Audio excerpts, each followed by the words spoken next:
It's finally here, just as we all predicted, Ryan Ramczyk's retirement. We got all of that and a little bit of lanyap for you on today's episode of Locked On Saints.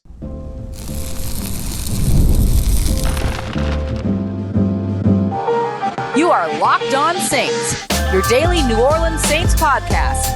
Part of the Locked On Podcast Network, your team every day. What is good, Who Dat Nation and Who Dat family? I am your host, your friend Ross Jackson, New Orleans native, your New Orleans Saints expert and credentialed member of the media covering those New Orleans Saints as a Saints beat writer over at LouisianaSports.net and Saints analyst with WWL TV. And on today's episode of Locked On Saints, there were conflicting reports around Kliff Kingsbury, but I'll tell you what, if the New Orleans Saints do indeed eventually bring him in for an interview, it signals a big question around the quarterback position for the New Orleans Saints. Anthony Weaver's interview is concluded. The Miami Dolphins defensive coordinator, will he get a second? And what other interviews are already scheduled? We'll update you on the recent head coaching search news for the New Orleans Saints. We're going to kick everything off, though, with Ryan Ramczyk, who after a big contract rework, it signals the long road ahead for the New Orleans Saints getting under the salary cap, but more importantly, the retirement of the 2017 first-round draft pick. We got all that and much more for you on today's episode. We thank you very much, whether it's your first time or your next time, making us your first listen, and for being an everydayer here on the show, which is a proud part of the Locked On Podcast Network, your team every day. The New Orleans Saints season is over, but there's still our crossover Thursday episodes for all of our Prize Picks sponsored crossover Thursdays, all those playoff teams. Make sure you go and check them out. And of course, you can check out Prize Picks. You can use promo code LOCKEDONNFL to get $50 instantly when you play your first $5 lineup. Ryan Ramczyk reduced his base salary from $18 million to just over $1.2 million, signaling the end of his career. So indeed, we have seen Ryan Ramczyk, just as many of us all expected and have consistently said, we have seen his last snaps in a New Orleans Saints uniform about 3/4 of the way through the 2023 season before going to injured reserve with that degenerative knee issue. Remember, Ryan Ramczyk drafted at the end of that 2017 first round NFL draft class, and they brought him in knowing he had this degenerative knee issue, but did some really good things to manage it. He kind of got some Wednesday rest days, things like that, and he played at an all-pro level for the New Orleans Saints at right tackle all the way up until last season in 2023, and that will mark his last season indeed, as he did not take a snap in 2024, and now, as expected, this roster move signals his upcoming retirement. How do we know that? We've seen it twice already. This is the same thing that Drew Brees did in 2021 before he retired, reduced his base salary down to veteran minimum, the league minimum for his amount of experience in the NFL, and then June 2nd, the team officially processed his retirement. They did that so that they could save the money right away without having to designate his retirement as a post-June 1 transaction, especially nowadays where you're limited to only 2 of those. Not a great option. The Saints did the same thing with Malcolm Jenkins as well. We didn't expect that Malcolm Jenkins was going to retire, but once we saw that base salary get renegotiated and reworked and took the pay cut all the way down to vet minimum, there were a few of us who said, watch out for Malcolm Jenkins' upcoming retirement, and that's exactly what happened. So here we are again, Ryan Ramczyk doing the same thing. So that will mark the end of Ryan Ramczyk's time in the NFL as one of the better right tackles in New Orleans Saints history, and puts him in a situation, too, to where he is the first of the illustrious 2017 New Orleans Saints draft class to hang up the cleats. He's the first one, and it also makes Alvin Kamara the last standing 2017 draft pick here in New Orleans. Alex Anzalone's over there balling out in Detroit. Al-Quadin Muhammad's helping out there as well. You see Marcus Williams kind of struggling around the league a little bit. Watch Trey Hendrickson, of course, balling out with the Cincinnati Bengals. And now the New Orleans Saints. Oh, and of course, Marshawn Lattimore going to be ready for the playoffs as the Washington Commanders look to take on the Tampa Bay Buccaneers this weekend. So a lot of these guys playing meaningful games this weekend, even not here in New Orleans, even though not here in New Orleans. But Alvin Kamara is the last remaining 2017 draft class pick for the New Orleans Saints on the roster. So what does this mean for the New Orleans Saints salary cap, you might be asking? Well, the team was already over $60 million over the salary cap, but this saves them about $16.7 million immediately, which is very helpful. That gets them to just over $50 million over the salary cap. Then I know that sounds like a lot, but for the New Orleans Saints, that's small potatoes. I mean, we've been covering this team walk in and out of over $100 million in overages here over the course of the past couple of years. The Saints finally starting to chip away at the overage that they have. Going into next year, they may actually end up being in the positive, depending on some of the other contract decisions that they make here over the course of the next couple of months. And that's what you're going to be seeing over the course of the next couple of months. Not only head coach decision, of course, being made, but I imagine soon after that head coach decision is made, you're going to see a lot of the restructures, cuts, potential pay cuts, things like that. You might see pay cuts a little bit early, actually, but that's what you might see here or will be seeing up until just after March 10th, March 12th, March 15th, whatever it is, when the new league year begins. Saints are going to have to be compliant with the salary cap by then, and ideally, not only compliant, i.e. even with the salary cap, but also under the salary cap, ideally. And we still don't actually know what the salary cap is going to be just yet. I expect that we'll learn that either sometime later here in January or early in February. So that will be big for the New Orleans Saints and the other teams that are looking at how much money they might have to spend in 2025. But Ryan Ramczyk's retirement gets them a little closer. Now, there is an additional move that happens later. The Saints don't have to designate Ryan Ramczyk as a post-June 1 transaction because they've already reduced his salary. So they can carry Ramczyk now all the way to June 2nd and then post his retirement at that point. When they do that, savings are going to be deferred, or rather charges in terms of the dead cap are going to be deferred into 2026. So instead of the Saints having about $23 million that end up accelerating, you're going to only see about $11 million, about half of that,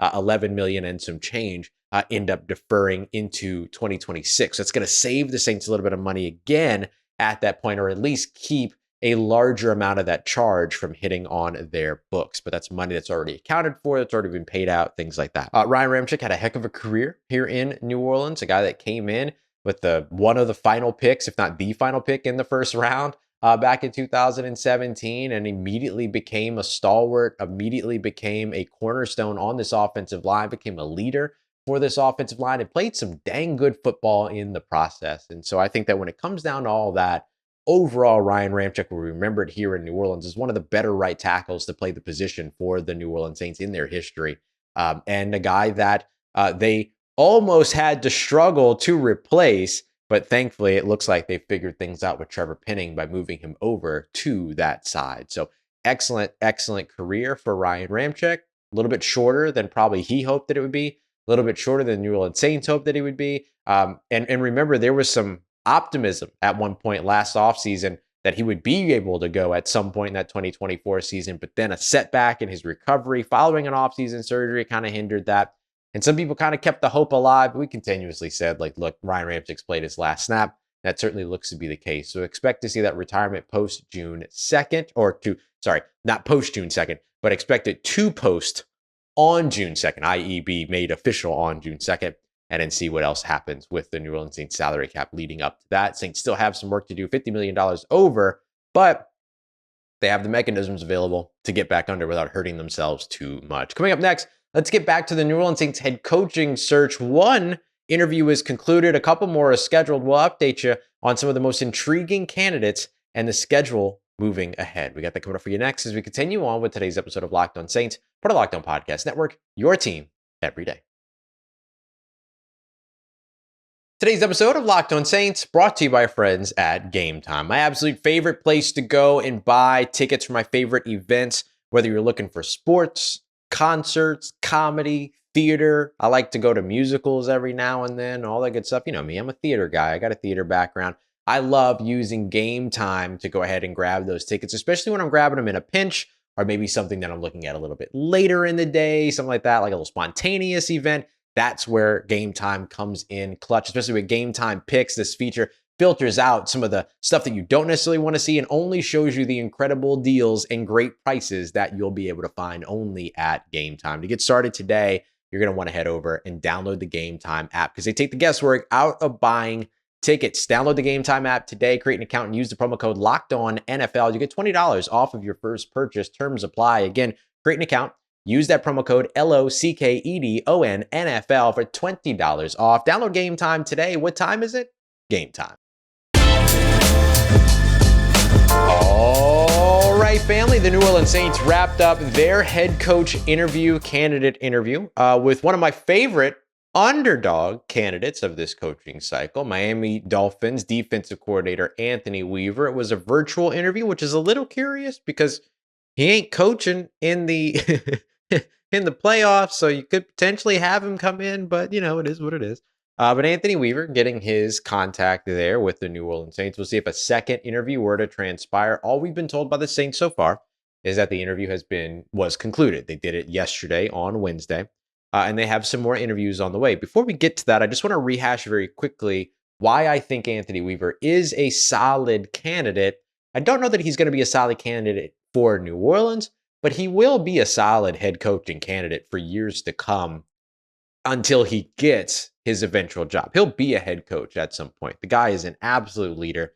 He's got player pedigree, played for the Baltimore Ravens, played for the Houston Texans on a couple of solid defenses there, coached for both of those teams, coached for the Cleveland Browns, coached, of course, most recently with the Miami Dolphins as well. He's been somebody that has been noted as a culture builder, been noted as somebody that can create a strong defense. The Miami Dolphins defense got better and better over the course of the season.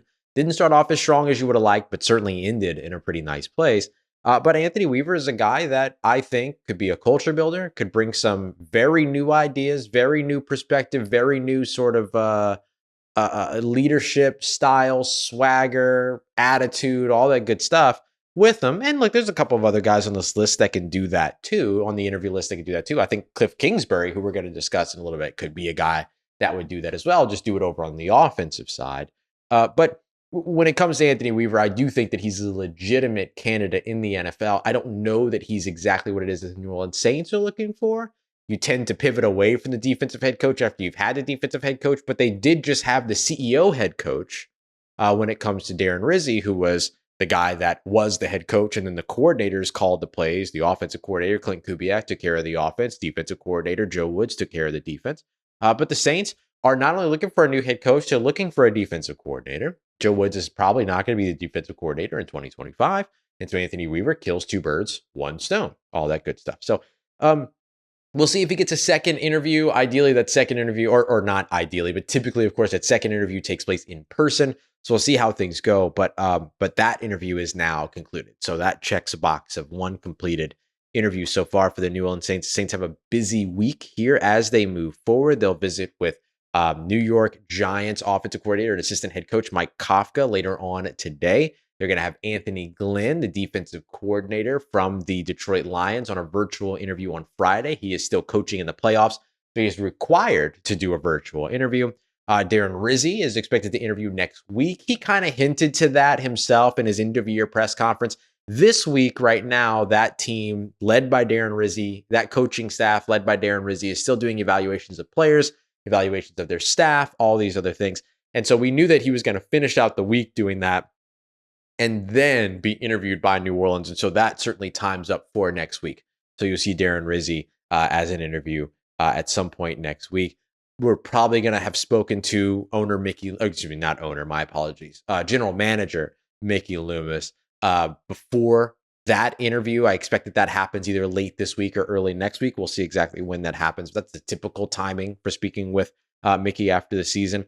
And the team has also been in touch, according to Sports Illustrated's Albert Breer, with Mike Vrabel. So we'll see if that interview ends up getting scheduled as well. A couple names that we don't see interviews currently scheduled for New Orleans that we know, are going to be kind of candidates in the conversation and all that. Guys that we've heard that they were going to be connected to, like a Matt Nagy, for instance. We'll see what happens with Mike Vrabel, all that. So stuff to watch out for still in terms of some of these others getting scheduled. And again, I expect this list to continue to grow. We got another pump fake here in New Orleans on Wednesday. Actually, two of them. Davis Webb, the quarterback coach of the Denver Broncos, which would have made no sense at all anyway. And then the other one was Kliff Kingsbury, who we're going to get to here in just a moment. So I'll save that for just a sec. But the Davis Webb one was really interesting because it was a Denver Broncos one, just like the David Shaw pump fake. That happened as well, to where it was reported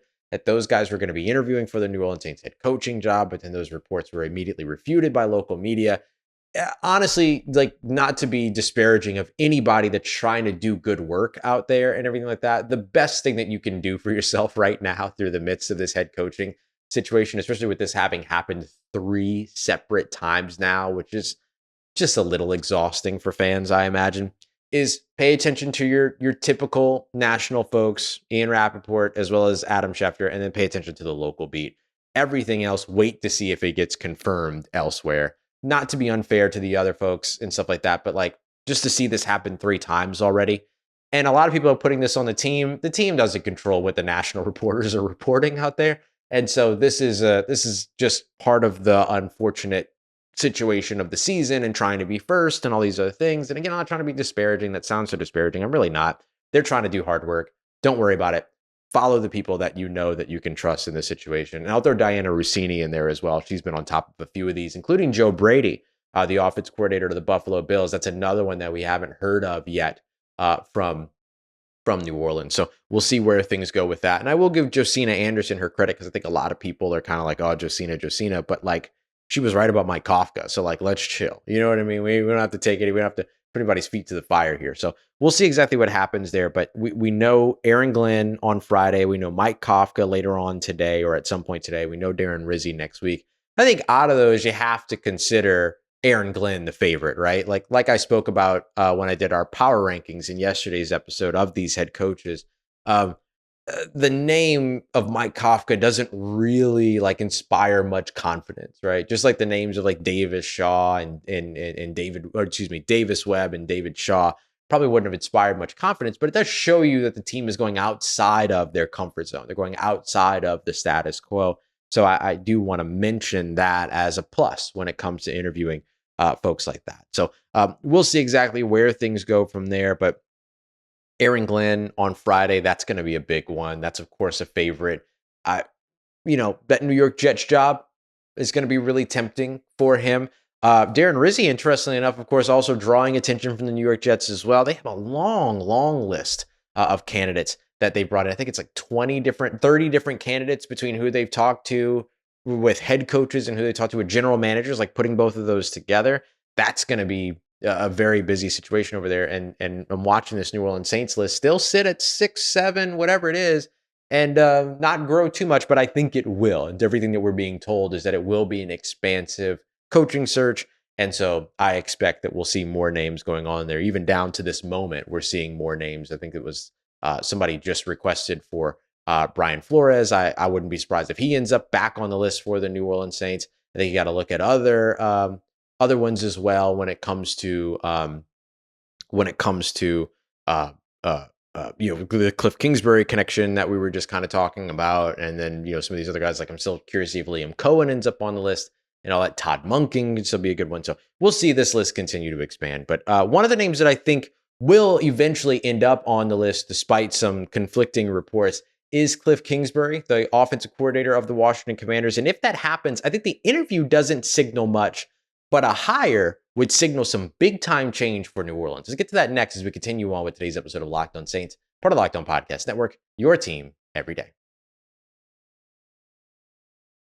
Today's episode of Locked On Saints is brought to you by our friends over at FanDuel, America's #1 sports book. You can get in on all the playoff action across the NFL. You can also check out more around the NBA. And they've got baseball, they got boxing, they've got NHL when it rolls back around, NCAA basketball as well, college basketball, soccer, PGA. I mean, there's just so much that you can get into. And right now with the NFL playoffs, Pittsburgh Steelers, mad underdogs up against the Baltimore Ravens. Biggest spread of the weekend, 9.5 points, followed closely by the Buffalo Bills, who are favored 8.5 at home up against the Denver Broncos. Those favorites are important, especially if you're a new customer to FanDuel, because right now you put $5 down. If you win that $5 bet, you're going to get $200 in bonus bets guaranteed. That's $200 in bonus bets. Actually, it's win or lose. So you might as well go ahead and put it down on a heavy favorite, because then you also walk away with a little bit of extra scratch from that as well. Just visit FanDuel.com to join today and get started with $200 in bonus bets. It's FanDuel.com.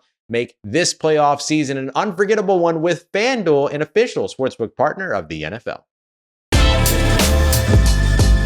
Let's get it, Who Dat Nation. The New Orleans Saints getting some conflicting reports. I mean, I was already talking about it a little bit in terms of like the three different reports, to where somebody reported that the Saints are going to be requesting to interview, and then all of a sudden there's a refuting report that comes out. And one of the more interesting ones was the Kliff Kingsbury report. Kliff Kingsbury was reported by Josina Anderson, senior NFL insider, saying that, the Saints had requested him along with another team, I believe it was the Chicago Bears. And then it was conflicting report that came out after that from Matthew Paris over with NOLA.com, who previously covered the Washington Commanders. So he's well connected with both of those organizations. And the caveat for me in this one, though, is one of the things that Matt wisely put in his tweet, and I think purposely put in his tweet, which was that that's an at this time situation, right? The Saints haven't requested to visit with Kliff Kingsbury at this time, which I think is a really important clause in that conversation, because I do think there's going to be interest there. I've heard that there will be interest there. And so I wasn't surprised to see Kliff Kingsbury's name pop up. And it's an interesting name. And look, I think that a lot of people will harken back to his Arizona Cardinals days and say, why would you hire him? But I think if you look at what he's done in Washington, and yes, Jaden Daniels goes a long way with it, but look at how he's revitalized Terry McLaurin. Look at how he's revitalized the run game with Brian Robinson Jr. Look at how he has made that offense work with an offensive line that was considered widely the worst offensive line in football going into this season. And I understand Jaden Daniels does a lot of that too. But his scheme, Kliff Kingsbury's, did a lot of things to kind of cover up a bit of the deficiencies of that offensive line. And I think that's important for a team like the New Orleans Saints, who have seen a lot of deficiencies on their offensive line in recent years, particularly with injury and things like that. And so I do think that Kliff Kingsbury is an interesting and intriguing candidate. And I think he's one that the Saints will be interested in. Again, I've heard that there will be interest there. We'll see what actually happens, right? Actions, words, you get it. But here's one of the other reasons why I think that a Kingsbury hire would be very interesting. Not an interview, right? Because an interview doesn't really say the direction that the New Orleans Saints are guaranteed to go, right? You bring in Kliff Kingsbury, he gives you his pitch of how he would handle things, from your roster to the approach, to the culture, to the locker room, to practice, to the weight room, to sports science and strength and conditioning and all this other stuff, right? Coordinators, offense, defense, special teams, all this other stuff. He gives you his pitch, scheme, everything like that. And then he leaves, or you log off of Zoom. And then somebody else comes in and says, here's what I would do with the locker room and practice and strength and conditioning and sports science and the offense, the defense, the roster, the personnel, the yada, yada. So what they're hearing, what's happening is the Saints aren't saying, this is exactly what it is that we want based upon this interview list. Because every interview is going to say, I want to do this, but I don't want to do this. And in the next interview, you're saying, no, I'll do that, but I don't want to do this though. And then they'll just kind of shuffle all these ideas around. And then a Saints hire will tell you exactly the direction that they're intending to go. And that's why I think that Kingsbury is really, really, really interesting. And to an extent, I kind of love Joe Brady in here too, if I'm being completely honest, right? Kellen Moore could be a part of this conversation as well. But look at the quarterbacks that Kliff Kingsbury has been successful with throughout his career. Johnny Manziel, Baker Mayfield, Caleb Williams at the collegiate level, Kyler Murray, Jaden Daniels at the NFL level. Even the most staunch supporter of Derek Carr will tell you that Derek Carr is not the same style of quarterback as those guys. Could you make the argument that Derek Carr's athleticism is underrated? Sure. But can you convince me that Derek Carr's athleticism is on par with Johnny Manziel? Can you convince me that Derek Carr's athleticism is on par with Caleb Williams? Can you convince me that Derek Carr's athleticism is on par with Kyler Murray and Jaden Daniels? No. Just punch me in the throat instead. Like, I'd rather you just punch me. Now I'm gonna have a bunch of people just like run up on me in the streets and just like punching me in the face. So that's gonna be great. But a hire of Kliff Kingsbury would definitely, to me, signal a quarterback change. Without a doubt, would signal to me a quarterback change. And in fact, it would probably signal a little bit. I mean, it certainly signals an offensive scheme change. At that, it would also signal Kliff Kingsbury on his way. Kliff Kingsbury. It would also signal Clint Kubiak, on his way out, too. And that was actually something that Albert Breer discussed in one of his reports on X, Twitter, social media, whatever you want to call it. I don't care. Kubiak, somebody to watch right now. He mentioned a guy like a team like the Cleveland Browns, who of course moved on from Ken Dorsey, who they hired, and now have an open vacancy at offensive coordinator, assuming that Kevin Stefanski likes what Clint Kubiak has done and feels like he can work with him and help with play calling and help him continue to kind of weed out some of the predictable natures, personnel predictability, and all those other things.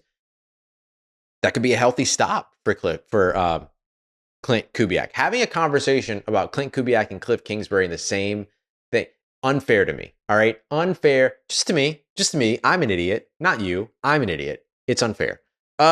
So that's the other thing to watch in all this, right? Not only does it signal a change at quarterback, because I don't think that you find success with Kingsbury and Carr. Can you find success with Kingsbury and Spencer Rattler? Sure. One of the things that Spencer Rattler told me over the course of the offseason, told me he was going to be doing over the course of the offseason from physical training standpoint, is going to be focusing on speed. Can he get faster? Can he boost his athleticism? All those other things. There's ways to do that. That's going to be a big focus for him. So he can use his legs a little bit more. So could that signal a change to a young quarterback? Jake Haener shows you a little bit more athleticism than a Derek Carr, for certain.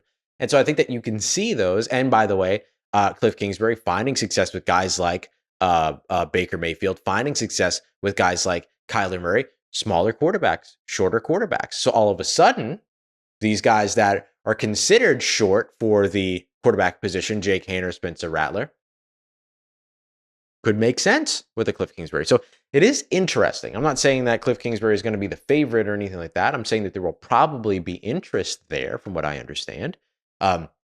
Whether that interest will lead to an interview request remains to be seen. Certainly those conflicting reports. And who knows, by the time that I'm recording this versus the time that you're watching or listening, that might have changed. We might have heard an official request for Kliff Kingsbury at that time.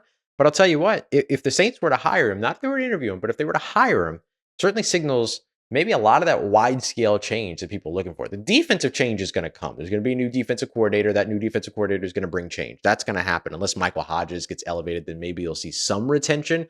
But I still think that some of that would still bring change. But, man, a hire like Kliff Kingsbury, a hire like Joe Brady, a hire like Kellen Moore, like a lot of this conversation kind of extends to those guys because the mobility that they found success with Jalen Hurts, with Josh Allen, all that.